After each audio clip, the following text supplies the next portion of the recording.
musana chose video hii tare ndioneseni kai ka feature kamene akubelesa WhatsApp kumene ka feature kamene kadonka bwino. Video yathu ya lero tionesana mmene tingampangire tag munthu pa status ino zimakhala tuzowawa ino kuika status kuti iyeyo mwina aone mwina ayipanga view pesa kuti 24 hours ija kudusa iyo sayiona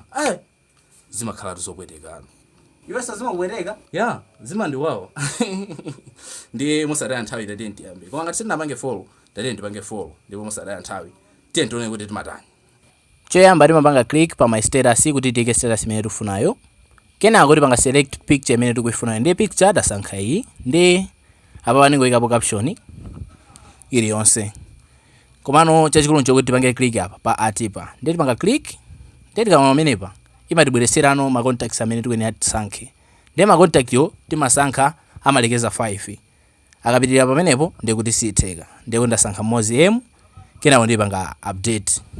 ndi tikaperera pa chat pa imaonesa pa emupo kuti you mentioned musoneza kuti mwanchilo ma status yanuyo ndi tipanga switch tikaone ku WhatsApp ina kuti zikuoneka morani ndi kwa imwe mwampanga tag yo imobwera ngati message chonchi kuti you were mentioned akapanga click ndi kuti izambweresera mu chat mwanumo ndi kuti akayipanganso click choncho izamonesa status imene mwampanga tag yo zili ndiye kuipanga like kapena penapa nkuipanga repost ndi kuti atha kuipostaso kukhala pa status yake atha kuika ka caption yake